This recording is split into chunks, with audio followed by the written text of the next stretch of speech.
Bapak Ibu yang Allah muliakan, kita masih membahas tentang dampak daripada memakan makanan yang haram atau makan dari sesuatu hasil pekerjaan yang haram. Di pertemuan yang lalu kita sudah bahas bahawa di antara bahayanya memakan sesuatu yang berasal dari yang haram, yaitu semua sedekah kita ditolak Allah, bahkan dijadikan sebagai dosa.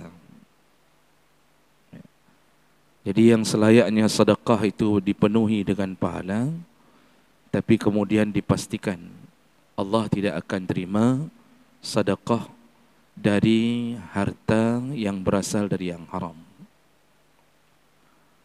Bahkan yang lebih mengerikan ketika Allah malah menjadikan sedekah itu sebagai bahagian daripada dosa. Kenapa bisa sedekah menjadi dosa? Karena dengan bersedekah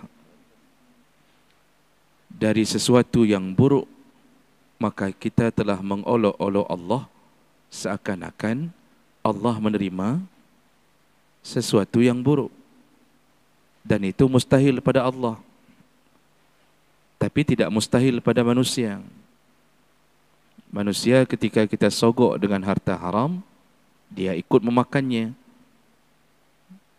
Pengedar sabu-sabu untuk mengamankan dirinya, maka dia bermain dengan memberi makan orang-orang yang dianggap akan berbahaya baginya. Manusia menerima, dia terima, tapi Allah tidak. Innallaha tayyibun wa la yaqbalu illa tayyiban. Allah itu baik, dan Allah tidak akan terima kecuali dari yang baik-baik. Maka dengan bersedekah pada sesuatu yang haram, dari sesuatu yang haram, otomatis kita ingin menyogok Allah dengan sesuatu yang buruk. Lalu kita merasa akan dapat pahala. Itu melecehkan, itu mengolok-olok Allah. Kita saja yang baik-baik, yang jujur-jujur, Pak. Kalau ada orang yang menyogok kita, kita marah. Kita akan mengeluarkan kalimat, saya bukan orang begitu. Saya bukan orang seperti Bapak maksudkan. Ilungkan lagi kapiki lekah. Ini diberi kalimat. Kalau kita orang baik, disogok orang kita marah, Pak. Kalau kita yang punya secuil kejujuran marah, Allah yang maha jujur, Allah yang maha baik, marah sekali ketika disogok dengan sedekah yang berasal dari harta haram. Makanya sedekah dengan harta haram bukan menambah pahala, malah menambah dosa. Jadi ujung-ujung cerita kan nyo cerita bangai. Orang yang bersedekah dari hasil joget-joget, bersedekah setelah cari di tempat yang haram, lalu dia buka panti asuhan, dia kasih ke anak yatim, lalu dia buat kenduri di rumahnya, semua uang haram. Lalu dia kira itu baik. Tidak, itu dosa semuanya. Jadi itu sebagai pengulang apa yang kita bahas di pertemuan kita sebelumnya. Kita lanjutkan. Dampak daripada makan haram berikutnya adalah memakan yang haram bisa menyebabkan penyakit pada tubuh. Dan ini tentu kita tahu bahawa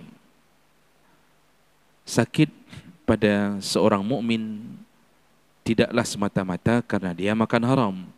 Karena sakit Allah bisa berikan kepada seorang mukmin malah sebagai jalan untuk memasukkan dia ke surga.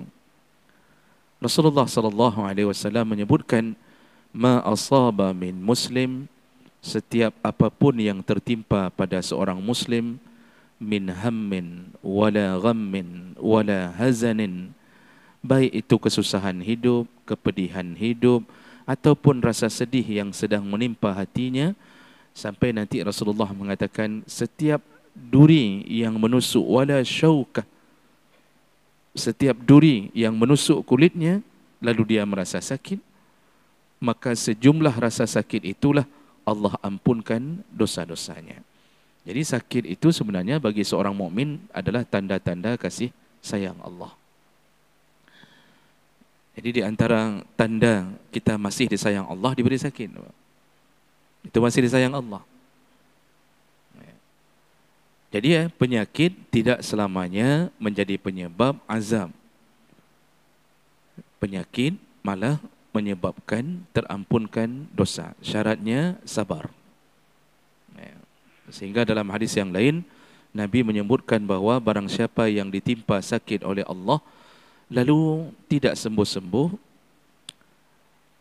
dan dia menjumpai Allah, iaitu dicabut nyawanya dalam keadaan sakit itu, kata Rasulullah, dia jumpa dengan Allah dalam keadaan telah terhapus dosa-dosanya. Itu kelebihan orang yang sabar ketika diberi penyakit oleh Allah Subhanahu Wa Taala. Itu berbuah surga. Makanya dalam riwayat disebutkan para sahabat ketika mendapatkan rasa sakit, mereka malah tersenyum. Dalam beberapa riwayat disebutkan, sahabat itu kalau sedang ditimpa panas, rasa demam yang tinggi, malah mereka tersenyum, mereka mengucapkan syukur mereka kepada Allah. Kenapa? Mereka tahu hakikat, kalau Allah sudah timpakan demam, maka berguguranlah dosa-dosa. Syaratnya sabar. Jadi baik terkena Allah dan sakit. Makanya bersabar-sabarlah kalau sedang diberi sakit. Namun dalam cerita ini ada sakit yang diberi azab. Jadi sakit itu bahagian daripada azab Allah. Dan itu sama posisinya seperti sakit yang Allah beri kepada orang-orang zalim. Nah di sini salah satu yang menyebabkan kita mendapatkan azab melalui sakit setelah bermaksiat, lalu kita diberikan kesempatan taubat, tidak taubat, Allah berikan sakit yang berkepanjangan, juga tidak menyebabkan kita terbuka hati untuk kembali kepada Allah, maka sakit itu salah satunya adalah berasal dari makanan yang haram. Dari mana terambil indikasi ini? Dari surat An-Nisa ayat 4. Allah menyebutkan wa atuhunna sadaqatuhun wa atun nisa sadaqatihinna nihlah fa in tibna lakum an syai'in minhu fakuluhu hani'an mari'a. Apa kata Allah? Kalau seandainya isteri-isterimu wa atun nisa sadaqatihinna nihlah, pertama sekali Allah bilang, berikanlah kepada isteri-isterimu mahar. Nihlah itu mahar. Jadi salah satu daripada kewajiban dalam nikah adalah mahar. Dan mahar ini Bapak Ibu sebagai syarat untuk menghalalkan apa yang diharamkan Allah. Mahar ini bukan rukun nikah. Ini perlu kita jelaskan sedikit di sini. Perlu kita ketahui bahawa mahar tidak termasuk rukun nikah. Jadi ada orang yang selama ini salah faham, mengira maharnya rukun nikah. Rukun nikah itu ada mempelai, laki-laki dan perempuan. Jadi hanjit bencong, laki dan perempuan. Lalu kemudian ada wali, ada saksi. Lalu kemudian ada ijab kabul, tidak termasuk mahar. Jadi kalau begitu, tidak ada mahar, boleh tidak menikah? Boleh. Tapi itu menjadi kewajiban setelah terjadinya rukun. Makanya mahar itu dibagi dua. Ada mahar ta'jil, mahar ta'jil. Mahar yang cash, mahar kredit ditunda. Makanya ketika kita ijab kabul, kita mengucapkan dibayar tunai. Ini berarti mahar kita muajjal, kita berikan langsung di waktu pernikahan. Ada juga yang muajjal atau takjil, bukan ain, muajjal, iaitu ditunda. Makanya ada orang yang nanti boleh menikah lebih dahulu, tapi maharnya belakangan. Maharnya belakangan. Nah, itu sudah sah menikah. Cuma orang biasanya gengsi, Pak. Ketika ijab kabul, kalau sempat mengucapkan, telah kunikahkan, telah saya terima nikahnya Fulanah binti Fulan. kepada saya dengan mahar ditunda. Nya ana mau ban malih, Pak. Ya, dengan mahar ditunda. Itu ke mana mau bawa muka itu mahar ditunda itu? Orang akan mengatakan, hai lintu kiri, lintu gasien, lintu macam-macam. Makanya orang kadang-kadang mengusahakan walaupun berhutang dia bayar mahar. Mahar itu boleh dibayar setengah dulu, nanti kemudian diselesaikan setelah ijab kabul. Ya. Kalau tidak dibayar sama sekali, ya, belum dibayar sama sekali, maka isteri boleh menahan dirinya untuk tidak menyerahkan dirinya pada suami sampai dibayarkan maharnya. Hana membaca lebih, Pak. Tidak ada DP sama sekali, Pak. Nikah sudah, tapi DP mahar tak ada sama sekali. Maka ketika suami pulang ke rumah, meminta untuk bertemu istrinya atau menyentuh istrinya, isteri boleh mengatakan, jangan sentuh aku sampai engkau bayar DP dulu.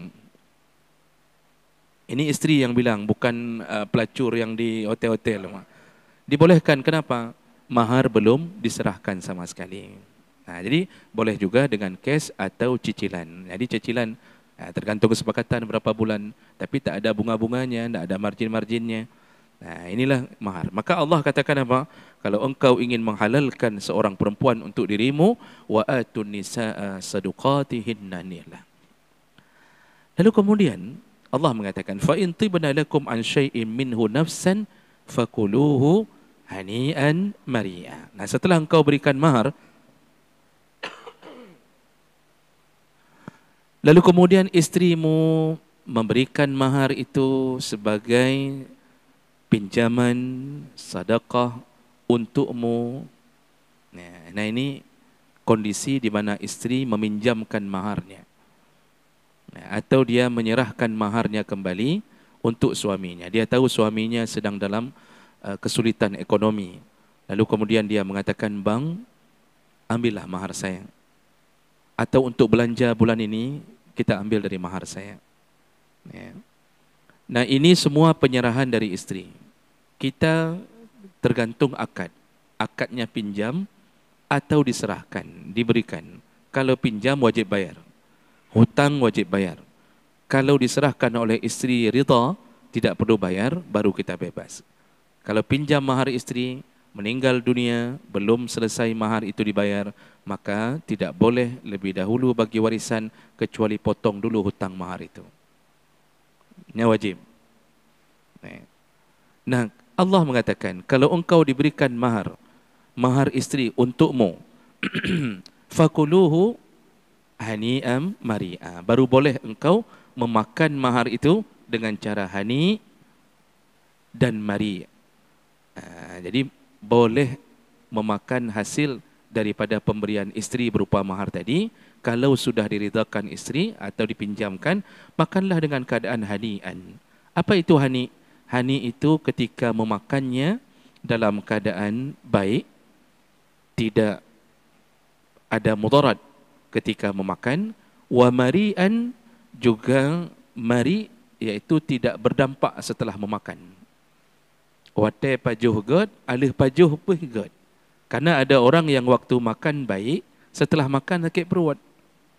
Kita makan mi udang, rezat di mulut, Masya Allah, baik di mulut. Setelah itu sakit perut.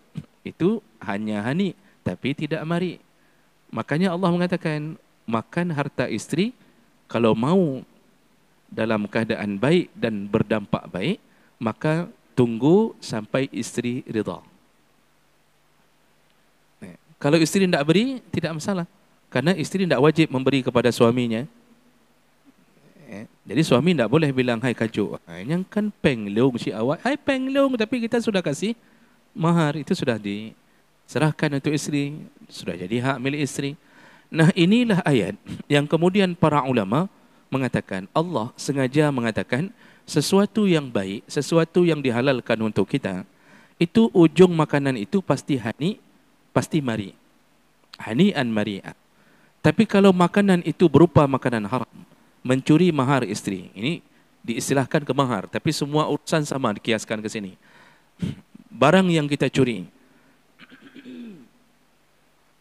lalu kita bekerja di tempat yang haram, atau kita menipu dalam perdagangan, atau kita mengambil makanan orang tanpa izin, Ini semua akan menyebabkan kita berefek mudarat pada makan atau mudarat setelah makan.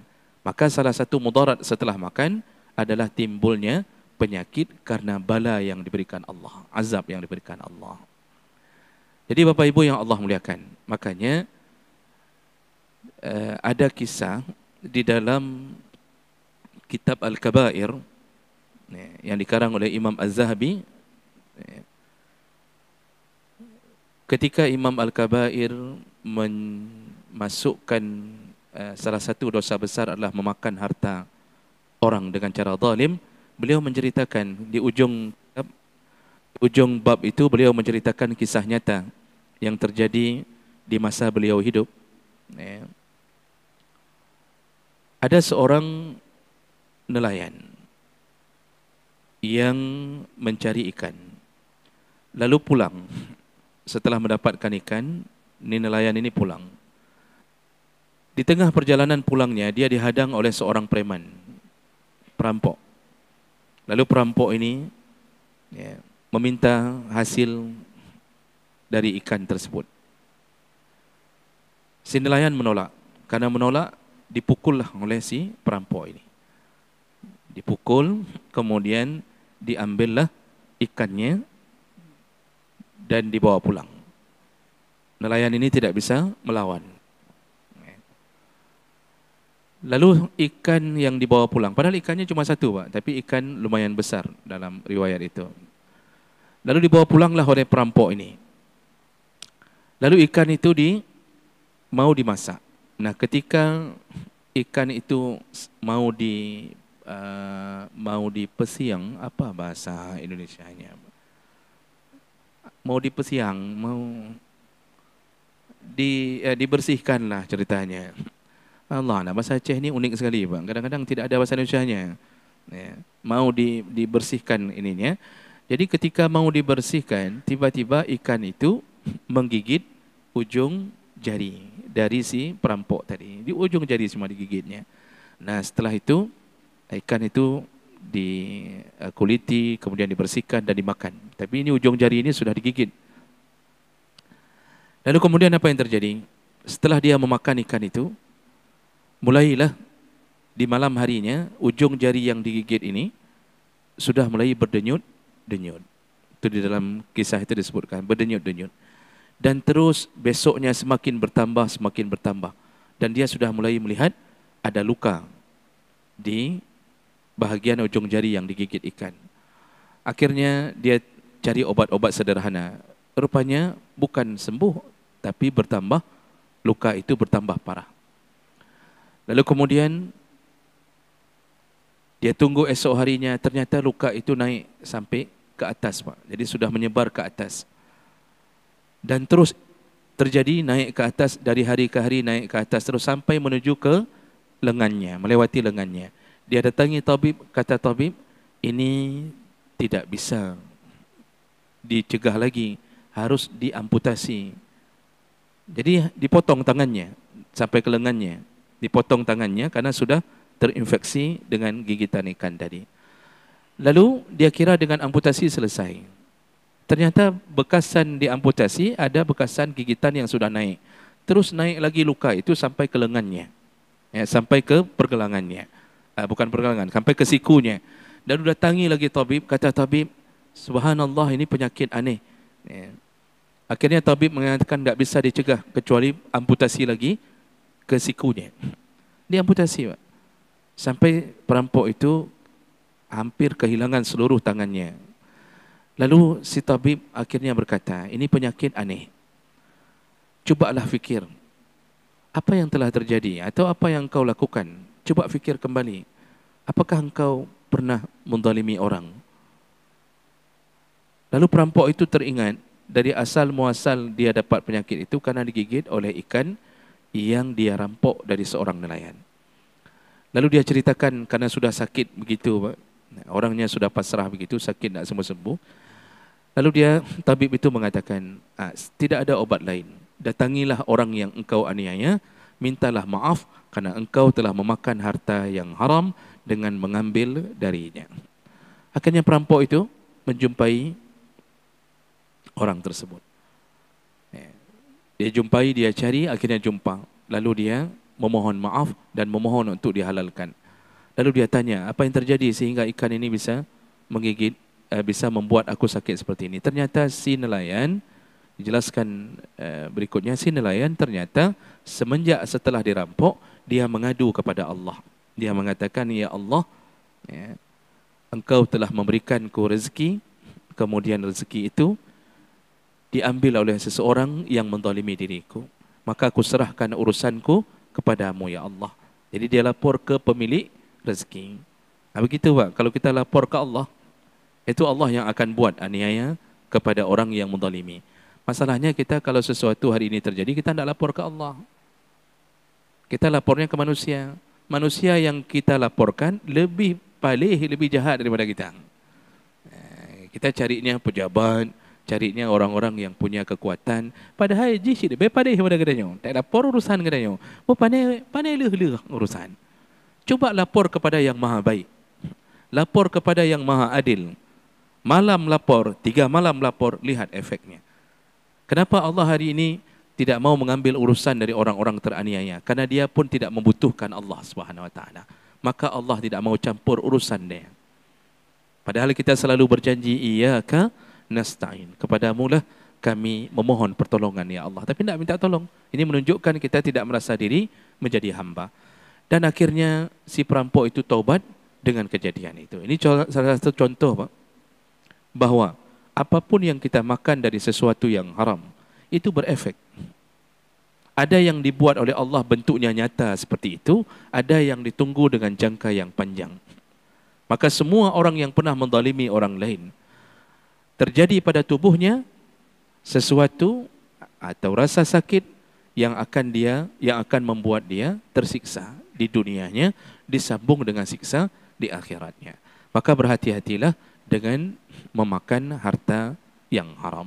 Walaupun hanya satu buah yang berada di pohon milik tetangga yang bukan milik kita. Jangan ambil jambu orang, jangan ambil mangga orang. Kalaupun jatuh, tidak dihalalkan sampai meminta izin kepada pemiliknya. Buah memplam karut, dah jatuh jambu ni, tak boleh ambil sampai minta izin kepada tetangga atau pemiliknya. Jadi orang hari ini mengira asal sudah jatuh, dianggap halal. Jatuh itu bisa jadi si tetangga memang menunggu jatuh. Sehingga orang kadang-kadang enggak ngambil buah durian, tidak ngambil durian di batangnya, ngambil durian yang jatuh, dikira yang sudah jatuh halal. Tidak halal, haram. Dan itu tunggulah bagaimana Allah akan membuat kezaliman kepada orang tersebut. Ya, artinya seperti kezalimannya, Allah balas kezaliman. Begitulah bahayanya memakan harta yang haram sehingga tubuh kita diberikan ujian oleh Allah Subhanahu Wa Taala. Inilah yang perlu kita ambil iktibar. Mudah-mudahan bermanfaat. Subhanakallahumma bihamdik, asyhadu an la ilaha illa anta, astaghfiruka wa atubu ilaih. Wassalamualaikum warahmatullahi wabarakatuh.